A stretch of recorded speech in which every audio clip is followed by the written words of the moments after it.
I don't know if it was by chance or not, but on Tuesday on my way here, I got my little Google check your privacy pop-up. How many people actually do it? How many people care? Or is it something that journalists care very much about, but actually the greater wide world doesn't? I think just so everybody knows what we're talking about the privacy reminder that you get when you go onto to Google. And we've been doing that for, again, a number of years now. And literally hundreds of millions of people have gone and checked their My Account. I mean, the most common response I personally get, and this is anecdotes, not data, is people are like, why are you bugging me about that again? But there are good reasons. And hundreds of millions of people check My Account. We've tried to make it as simple as possible. And going back to that principle that we have at Google, which is that the user controls the data. So you can go in and you can check it, you can delete it, you can edit it down, other things like that. And we've tried to make it as easy as possible. Right now, if you go in, you just have to click the picture of yourself, and you will be taken to the My Account section. So that's something we've been doing, again, for a number of years now, because we believe in that the importance of the user. The Cambridge Analytica story has maybe come as more of a surprise to the wider world than to people in tech, as data flows around and is a very valuable asset. But how confident are you at Google, and what action has been, or conversations have been had inside, to make sure that there isn't something like a Cambridge Analytica lurking in Google? Yeah, as I said, we take user security and privacy incredibly seriously, and have done from the beginning days of Google. And there are entire swathes of engineers who are there to make sure that the security and the privacy is protected, because from a Google perspective, switching away from Google is incredibly easy, right? You can use any other search engine with one click, and so we have to work infinitely harder to make sure that we keep that trust of the user. People don't, though. 87% of search is through Google, so you still have pretty much a monopoly on it. Well, I think that's because we try to provide a good product to the user, but the moment that we don't, I mean, I remember in the beginning days of search, it was Yahoo was the one that, and one of my bosses, Richard Gingras, talked about the fact he used to run like the number 3 search engine, and no one ever thought that Yahoo would ever get knocked off the top. And guess what? It did. So these things change a lot faster than people realize. You have spoken already here and in private conversations, I'm sure, to many of these people here in this room, about how Google isn't Facebook. You have a different model, it's a different sort of company, etc. But one of the interesting things I found as I've been speaking to colleagues and friends in Perugia is that there seems to be a lot of anger and frustration generally sent towards the tech companies as a whole. I think this morning on your panel, it was termed a sort of dystopian view of tech. So you do get lumped in anyway, whatever you want or whatever the realities of business models. Why do you feel that is, and what do you think Google and within the Google News Initiative can actually do about that? Well, I think my personal view is there are different reasons behind that. I think, if you talk about dystopia in general, we were talking beforehand, right? I think it's a natural human thing about dystopia. There's been literature from the beginning of literature that's always been about dystopian views. I think where that kind of angst has been in the news industry, it's actually what Alan Rusbridger was talking about, the panel that I was on before for any of you that were there, and he was talking about how it was, quote unquote, much easier, pre-digital essentially, pre-internet, to be a journalist, and that you had so much more power, and as he talked about, we were up here and people were down there, and what's happened, I think, with digital and the internet is it has changed the roles and the power balance, I think, between news organizations. And I think the reality is that the power has moved from news organizations to the user. And the user now has much more choice and access to information than they've ever had before. And to almost amplify that, everything is trying to get the user's attention. It's not just, in the olden days of newspapers competing with newspapers and, TV with TV. It's now everyone is competing with everyone else. And, my joke, which is now out of date, was that Angry Birds seems to be winning, right? Because that was how old this joke is. And so I think what we're seeing there is that change of the power balance that's going to the user. And that is very, very disruptive. And I think what we've tried to do at Google, starting with DNI and now with GNI, is to create a dialogue with the industry around the issues that are important to them, and to work now through products, through partnerships, and through programs about being trying to help with the sustainability of the news ecosystem overall. And I think the one thing, if you only remember one thing from this talk, apart from my bad Angry Birds joke, I would say is that what we're trying to achieve is a dialogue so that we can work together. That's what the spirit of DNI and the spirit of GNI is. You say that the power has moved from the editor to the user. I think part of the anger that is felt in the industry is that it feels like the power has transferred from the newsroom to the tech company. And so I suppose the tech company is trying to serve the user, but kind of maybe, I don't know, maybe it's naive of us to think that it's the tech company's fault rather than it being the user at the other end. Yeah, I don't think fault gets one anywhere. I think you need to kind of look at the situation and analyze it, because again, my point about the tech companies being different, I think that what Google does as a search engine, what Facebook and Twitter do as social networks, what Apple does as a controlled operating system, and Amazon does as a fantastic shopping portal, those are very, very different things, right? And in the end, what's happened is that they're providing services to the user, and those are good things, but the user are the ones who gets to choose, right? They get to choose what they're doing. So that's why, in my analysis, and this is not just because I work for Google, it's that the users got that much more control. We have more control than we've ever had as humans, right, in terms of access to information, especially because of this thing, right? It's always in our pocket, or at least close by. Or if you're Jeff Jarvis, if it's not close by, you get really nervous. This morning you were talking about dialogue, and you were just mentioning having a dialogue between tech companies and publishers. And Alan Rusbridger made the interesting point that maybe you need other voices within the tech companies, so ethicists and philosophers and social scientists. You sit as a journalist within Google. Can you share with us some of the conversations that you have had which maybe have surprised the engineers, or that you think, crikey, well, that would never have even been an issue in a newsroom? Well, I think I can answer that in a slightly strange way. One is, I think what's happened, at least at Google, in my 7 years at Google, is there have been more people who have a news background coming into the organization. And I mentioned Richard Gingras, who's one of many people and has been spearheading a lot of what we do. And that brings just a different range of experience. And I think, in terms of the kind of conversations that we had, I'll give you an example through DNI. It was probably about 3 years ago now when we started DNI, and we were talking with the publishers about what are the big challenges, right? So what we said to them was, please don't tell us what to do, tell us what the challenges are so that we can try and collaborate together and see if there is areas that we can work together. And at the time, one of the big things was mobile, and everyone was freaked out because everyone was going onto mobile, and what happened was all the platforms were saying, give us a feed of your content if you're a news publisher, and it was, Facebook Instant Articles and Snapchat Discover and, Apple News and even Google Play Newsstand, right? And the publishers came to us and said, look, that's really getting confusing for us. Can you help? So the engineers diagnosed this, and they said, well, the problem is the mobile web is too slow. And once they realized that, they said, well, this is not something Google can solve. This is an ecosystem issue. And then through dialogue, we developed helped develop AMP, Accelerated Mobile Pages, which is an open source form of HTML. And what I found really interesting about that process was a few things. Firstly, when we came back into the working group and came up with the concept of, or when Bez, the engineer, came back and said, this is what we're thinking about to help with that, one of the folks said, well, I thought you'd come up with your version of Instant Articles. And they were like, well, that wouldn't solve the problem, right?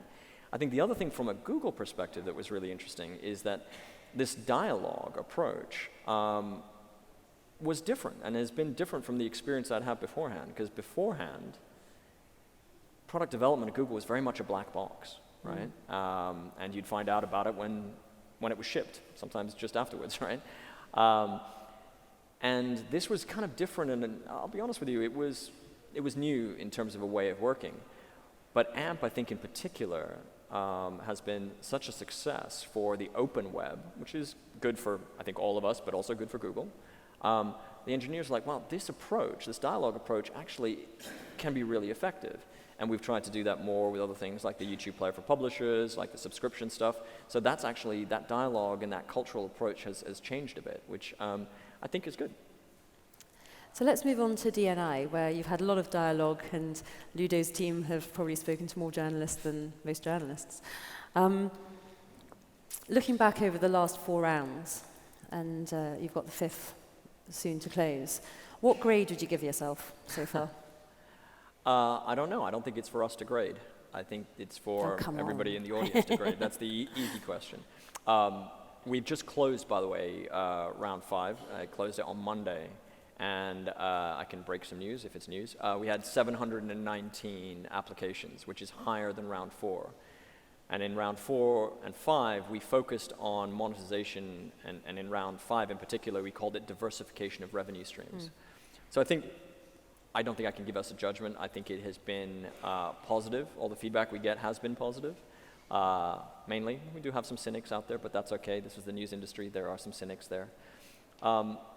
What I find really interesting is going to be actually the output of rounds 4 and 5, where there's been a focus on the monetization and the business model and the diversification of revenue streams. Because for me personally, that's the biggest challenge of the industry right now. And it's great to see all that creativity coming out of that. The honest problem of the DNI fund is that, between, awarding and a product getting out there, it takes time. Yep. It takes time, right? And it takes time to get products out there. And we are finally now seeing a number of products out there from round 1, which was, 18 months, 2 years ago. So it's another sign that these things do take time to do. But what we've been trying to do under the DNI fund is stimulate innovation. And I'm touch wood, I'm pretty happy with how it's going so far. But again, tell me how we're graded. And the other point is, tell me what we should be doing. Right? Because we need that feedback. Because we don't have all the answers. We're trying to just develop this as we go. So if you won't give yourself a grade, let's turn it into more sort of performance management talk. What constructive criticism have you had through the DNI process, or what learning points, horrible HR but maybe more techie words, have you had out? I.e., 3 years ago, what do you wish that you had known that you now know from the feedback you've got? Well, I can actually answer your previous question just as you put it in performance review. For the Google people in the room, we've just had perf, which is how we do our performance review. I gave myself a solid orange. So there's green, orange, and red, and I gave myself a solid orange. So there you go. That's how I've graded myself. But I think if I could go back 3 years ago to the beginning, what would I do differently? I think on the product, under DNI we had 3 pillars: product, training and research, and innovation. I think of those 3 pillars, I think the training and research one, has probably worked the best. It's, our News Lab team are a fantastic team, and I'm not just saying that because most of them are in the front row. They really do superb stuff. For anybody who went to the master classes, that's the team that do that. I'm very proud of our support of the Reuters Institute for the Study of Journalism and the Digital News Report, which I think is excellent. I think in terms of the product and the innovation fund, on the product stuff, I think we've done some good things, we just haven't done them fast enough. And I think that's been the biggest criticism both we've heard about it, that it just hasn't been fast enough. And I think it's absolutely fair criticism. I also understand why certain things haven't gone as fast as they have.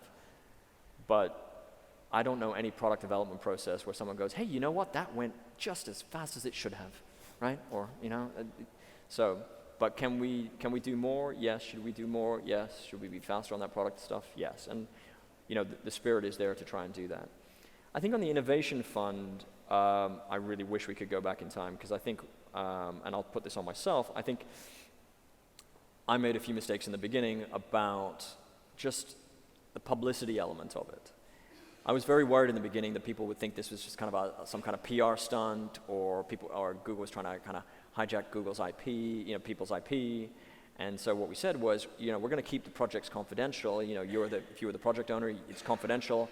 You tell us if you want to publicize it. And the feedback that we got was, what are you talking about? We absolutely want to publicize it, right? And then the feedback we were getting from the industry was like, we want to know more about this.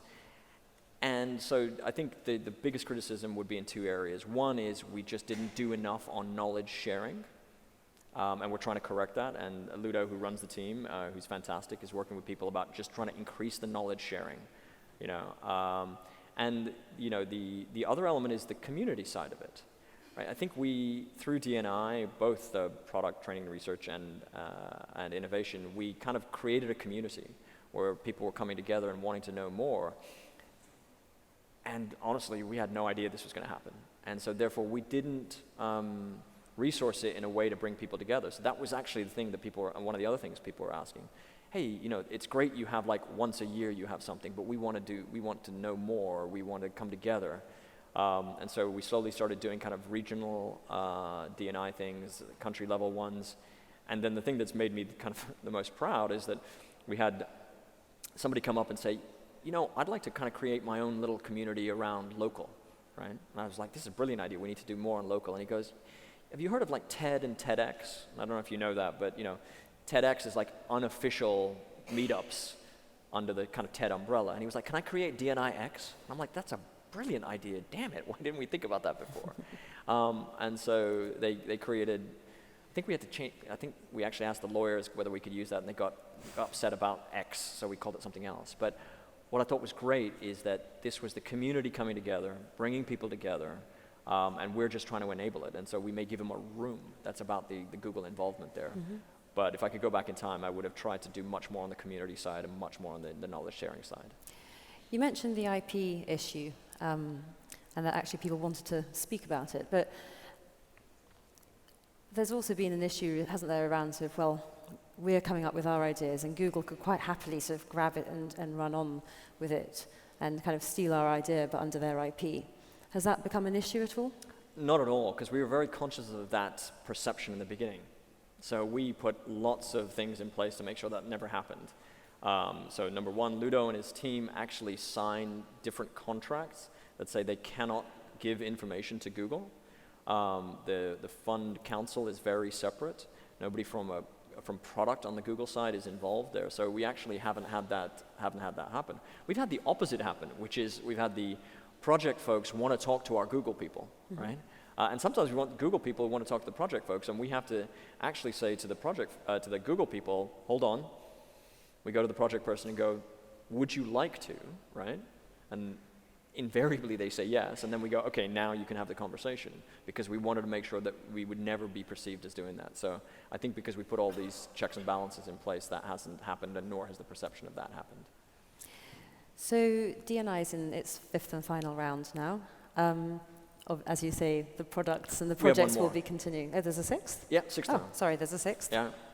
Okay, there's but now you're sort of moving in under the umbrella of the Google News Initiative, this bigger piece with your 3 E's, which I don't remember at all, but I just remember it's about quality journalism, money, and tools. But I'm sure you've got a nice way of doing it. Go on. Yeah, so this is a whole new thing, so let's see if I can remember it. It's, what we're trying to do under G&I is elevate quality journalism, evolve business models, and empower journalists through technology. So those are the 3 E's. Right, did I get it right? Okay. Simona? Yeah. Did you get it right? Okay, great. But those are the kind of goals of the things that we're trying to do, and we're trying to do that through what we call the 3 Ps, which is product, partnerships, and programs. Yeah, it's great, yeah. What can I say? Yeah. They had to keep it simple so that I could actually remember it. So one of the interesting things around the first bit, which one is that? No, not empower, evolve, no, the other one. Elevate, there you go, got it eventually. But essentially quality news sources, right? So for those of you who have read the kind of the proposal of GNI, it particularly talks about in breaking news situations where bad actors can come on scene and have done particularly through YouTube recently and spread conspiracy theories or simply falsehoods that are, gain traction because people are looking for information. And Google says, well, we're going to make sure that they're deprioritized because we're going to go for authority over relevance. That's a lot of expectation that you're putting on an algorithm, isn't it? Well, I think what we try to say there is that we're conscious that in particularly, as you said, in breaking news situations, that it's different from the normal situations, and the bad actors are active. right? And so I think what Google has seen from the beginning days of Google has been, in those days it was pretty much spam, right? People trying to game the algorithm to get clicks and all that kind of stuff. But I think what's happened much more is that these bad actors in those situations come up.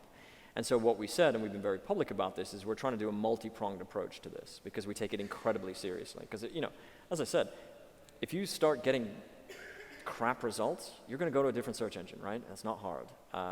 So that's why, you know, the importance of this issue is central to what we do. And we're doing a multi-pronged approach on that. I mean, one of that, the thing that you're talking about is about the changes we made in the search algorithm in breaking news. And if you think about the dimensions of relevance versus authoritativeness, right? What we're trying to do in the breaking news situations is make sure that authoritativeness is indexed properly, right? Because sometimes what happens in those breaking news situations is those search query, and also in the conspiracy theory situation, the search query is one that we may not have seen before, right? And so people are able to game that much more. And that's why authoritativeness needs to be balanced there, because that's the dynamic that you do. And we have updated our search quality guidelines and our rater guidelines. It's a 160-page document, which is open for anybody to see. You can Google or Bing it to find out where it is. But we've also been doing other elements as well in that this whole, what I believe I'm supposed to call misinformation space, right? We've done a lot of work around stopping financially driven stuff. So, you know, closing accounts, shutting down stuff in terms of misrepresentation. But we've also been doing other things, again, through the News Lab team. They're working on, with the ecosystem, on fact-checking initiatives, but also work through the First Draft Coalition. And finally, we're doing things in the media literacy space as well, because there is no one solution to this problem. It's a multifaceted problem that needs, you know, a multi-pronged approach to it. So we're trying to do the best that we can. Again, feedback gratefully received if there are things that we're not doing that you think we should be doing. But on the authority piece, it's an interesting question. There was quite a ding-dong between your boss and Campbell Brown in New York a few weeks ago about whitelisting journalists. Isn't choosing which brand is authoritative really the same sort of thing? Because essentially you're saying, well, you know, we trust the New York Times, but actually in the Parkland shooting, it might have been a small Florida local news service that actually had by far the most authoritative news on that event. Yeah, and I think this goes to the point about, you know, Google being different, right? Because we have, on some level, a slight advantage, because as a search engine, you are searching for something, right? So if you're searching Parkland shooting, you're giving Google a signal, and then we can work on that. And so we're not picking the New York Times over the Orlando Sentinel with no input. You know, with the Parkland shooting, you would go, okay, well, there is a local element there, and there's that. That is another one of the signals. Obviously, if you are searching for the New York Times, we're going to take you to the New York Times. You're searching for the Orlando Sentinel, Sure. will take you there. So with us, because there is a search, you know, a query, it's dynamic, and we can use that as the main signal to give you the set of results that hopefully will be relevant to your query. It again takes me back to your morning session about the algo editor. Essentially, you're relying on an algorithm to choose which bits are authoritative and which information is going to come towards you, which might be useful in an immediate breaking news situation, but if we take it away from America and we put it into, the Philippines or into Russia or wherever, it might well be that some of the more authoritative sources are maybe not necessarily the most neutral or balanced. Yeah, and I think that goes to the point I was trying to make about, you know, from a search engine perspective, because we have a query that allows us to work in a certain way. If you don't have a query, like some kind of feed, then the algorithm is much more complicated and it becomes difficult. And I think, you know, often people say to Google, oh, you should do X or you should do Y. And I think the point that you're trying to make there is that it's hard to do such a thing at scale across the entire globe, because what might make complete sense for Italy may not make sense in Russia or China, Saudi Arabia or Zimbabwe. And so we try to build for everyone and do things at scale, and so that's why we try to do these in the way that we do them, rather than whitelisting a set of news sources. So we mentioned scale as well this morning, and it seems to me that everyone's hopeful answer to scale is AI. And it seems that everyone wants this magic bullet or the sort of the magic genie of AI to sort out all of our problems, and yet is also utterly terrified of it. You've had some interesting issues around YouTube. There was an interesting New York Times piece calling it the great radicalizer, because as you started looking at content, it took you down an ever more extremist and sort of click-hungry path. What conversations are you having internally around how to keep these robots in control and actually make artificial intelligence also have some sort of emotional intelligence? Yeah, I think we acknowledge straight up that news is different, right? And the recommendation engine that you may have for an educational video, or if you're my 9-year-old daughter, a slime video, or a sports content is not the appropriate one for news content. And so we're working on a different form of recommendation engine for that. And I think that's, again, showing that something like AI, going back to what Jessica was saying in the previous panel, there's this kind of binary thinking. It's either going to solve all the problems of the world or it's going to destroy the world. It's going to be one of these two things. And the reality is it's going to be neither of those. But it should be used appropriately, hopefully, to assist and to do better. And I think that's what I see the role of AI in the news ecosystem is about assisting journalists and the news industry with the things that they want to do. And in terms of people watching a YouTube video, or in terms of people looking for more information around, what is AI? How are you using it to make sure that you're surfacing a variety of sources rather than just increasing these filter bubbles, which might get more clicks, but might not be the healthiest thing for society? Well, I think that goes back to the understanding that you need a different type of recommendation engine there, right? And I remember when I was at the BBC, we worked on a little widget of if you read this story, read this story. And the problem at the time was that it was, if I read Liverpool beat Man City, all the stories were Liverpool beat Man City, Liverpool beat Man City, Liverpool beat Man City. Now, I'm a Liverpool fan, so I was happy to read every single one of those. But it wasn't intelligent enough to understand if you read this one story, you may not want to read 600 different versions of that, right? And so I think it shows that news is a complex area, and you need to approach these things in a different way, and that's the approach that we're taking. And just as a small aside, that's why, the engineers who've worked on Google News are talking with the engineers who work on YouTube. One of the senior engineers is a senior engineer on YouTube as well. So it goes back to that point I was saying earlier about the experience and the knowledge base about sharing that, which is very important. So the other two pillars of the Google News Initiative are money and tools. Sorry, the other two E's, but essentially money and tools. So we've heard a lot about Google for subscriptions over the last couple of weeks, but I'm interested. We were chatting before about how a lot of the ideas come out of conversations that you're having with journalists, and you mentioned rounds 4 and 5 of D&I being specifically about revenue. How do you think we're doing on thinking about making money? I mean, subscriptions is not going to be a magic bullet, not least of all. I mean, Reuters doesn't want subscriptions from the web. The Guardian doesn't want it. They want membership. So how are we doing on that? It's interesting. With round 4, we said we want to focus on monetization. And that's what we said.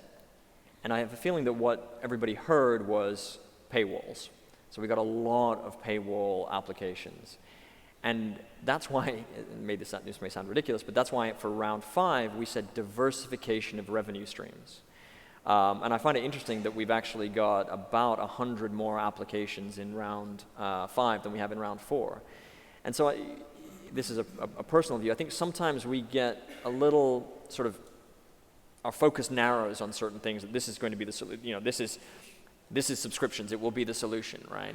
And we focus on that slightly too much. And as you said, if you're Reuters, that's not really going to be what you want to do. And yet, I think Reuters still and is, actively looking at how you diversify revenue streams. So I don't think it is about one solution is going to solve all known problems. It's actually going to be a lot of different options, or hopefully a lot of different solutions, and they're going to be different for each different news organization. I think what we're trying to do under GNI is not to say it's this or it's this, but to kind of enable a process and a dialogue and the outcomes hopefully will take care of themselves. So I'm looking at the time, it's 5 to 4, so I'm going to ask you one last question and then open it up to the room.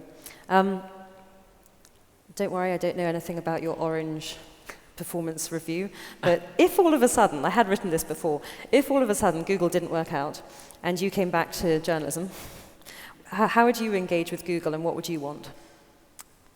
So I would engage with the Google News Initiative, wouldn't I? Come on, that was too easy. Well, no, of course, no, but give me details, What are the actual things that you would want? I think seriously, I think it would be based on which, I think I'm based in London, so I'm going to stick with UK examples, right? I think if I was with The Guardian or if I was with the FT, I would be operating in a completely different way, right? And I think that's the point I was trying to make about the different sets of options, which is, I think the first step is to understand yourself, your principles, your strategy, your unique selling points, your culture and your mission, and then figure out all these opportunities. Because I think the reality is, and let's extract this beyond Google for once, right? For the technology companies, they could blanket you with all the things that you could do, right? And it's about picking the right ones that are appropriate to you and to your principles and what you're doing. I think that I think the one thing that I've learned, if I have learned one thing at a tech company that I think is fundamentally different from a news company, it's the attitude to failure. And I think that, people talk about this a lot, right? It's, fail fast and blah, blah, blah, and never waste a failure, and these are lines I like. But I think that actually a culture of not being afraid to fail is one that will enable more success. And in my time in news, if you failed in something, never spoke of it, let's not talk about that, never makes the CV, that's that. Whereas in the tech culture, it's okay to fail, and actually they understand that failure is part of the innovation process. And I say this when I talk to news organizations, and I think actually my experience has been that you can only do that from the highest level, right? The CEOs of the companies need to not only say that, but they need to enable that and make it effectively something that is okay. And the important part is it's not about failing, that's not what you're trying to do. It's about trying to innovate, knowing that failure is a possibility, but also learning from that and moving forward, right? I was reading an article a while back about, do you remember when Amazon made the phone that was was it the Fire phone or something like that? And everyone poo-pooed it, and it was everyone was like, oh, this is terrible. They used a lot of those learnings when they built Alexa, right? So, that's where you can learn from failure to build better things. And I think that's a different cultural approach than I've seen in my time in the news industry. Excellent. So we're going to open it up for questions. We've got about 20 odd minutes. So just the usual request, please, as you get the microphone, to introduce yourself before you ask the question. Where are the mics? We got one there. Where are they? There they are. Oh, don't let Jarvis ask the first question. You lose. Jeff Jarvis from CUNY. A guy sitting next to me just showed me that Google lost the right to be forgotten case. Can you understand, or is the... Yeah, sorry, I couldn't hear you. I know, it's echoey. Google lost the right to be forgotten case. Guy just showed me. Okay. In its original decision, Google kind of finally had to say, okay, and set up this huge structure to do this. Google fought this case. Do you know why it chose to fight this case particularly? We're fighting a number of cases on this. So which case are you talking about? This is the British one, right? Yeah. There's two British ones. There were one lost in the same decision. Yeah. But it lost something, which I personally find disappointing. And I guess, and I know that your policy people have talked about more frontiers of this going on in Europe. Where does this whole, to my mind, issue of preserving the historic record stand? And how much is it worth it for Google to fight on behalf of facts? Well, I think, as you said, when Right to Be Forgotten originally came out, we fought it all the way because of what we believed what it was trying to do. Once it was done, we respect that. And the reality of Right to Be Forgotten is that it's trying to balance a few things, right? It's trying to balance people's access to information, also with people's privacy. And so what happens is that each individual Right to Be Forgotten case is a unique case.